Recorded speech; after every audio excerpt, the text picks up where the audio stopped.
Let's get back real quick to your Bulls days, or, when you tried out for the Bulls. What was it like with that experience? And, what was it like with Phil and MJ and those guys? And what did you learn from that?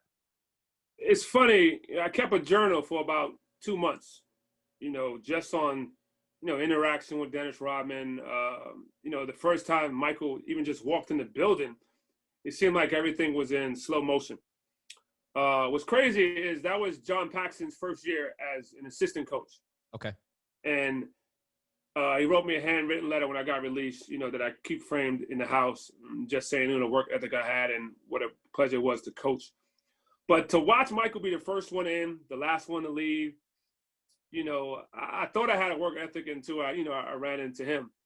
But I was just, the respect I had from him after about 2-3 weeks, I had to stop because I wasn't playing as well because I had too much respect for him. And I remember there was a day where we didn't lose in practice. And, you think, I was Michael's enemy just because we didn't lose a practice game. And from that day on in, he just tried to destroy me in practice. It was like, wow, dude, I'm just trying to make the team. But he was just so competitive that he was pissed that we didn't lose a practice game. And, it's funny, I have a pair of shoes that he signed when I got released. And, he just, was just the amount of respect he had for me just trying to make the team. I didn't ask for nothing. And then my locker was right next to his.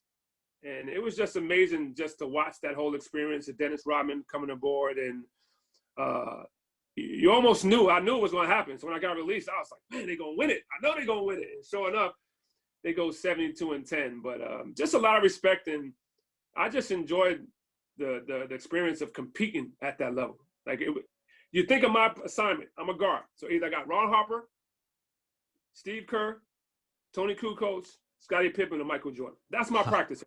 Wow. So you go ahead and pick your poison on which day you show up. There's no off days. No off days. I can't imagine that. How many people can tell you they had that experience playing, that's, and those guys, I mean, they didn't really, that team was pretty tight knit as far as they didn't really have a lot of turnover every year. I mean, they had the same core 10 guys pretty much every year, but for those 3 years. So the fact that you were someone even invited to camp and to try out, is an honor. And the fact that you almost made the team, I mean, that's a pretty big honor. Yeah. Now, I tell you the funniest story that I'm kicking my butt to this day. He gave me everything, all this practice stuff with number 45. He said, I don't want to have shit to do with that number. That's the year they lost. Me not thinking to save it, I go to the hood and I give it out to all the kids I grew up with, not thinking that I should have saved it. It's just because you don't think it's going to end. You think you belong. You don't think it's going to end. And at that point, I really said, listen, I can't respect the guy as much because I'm playing like trash.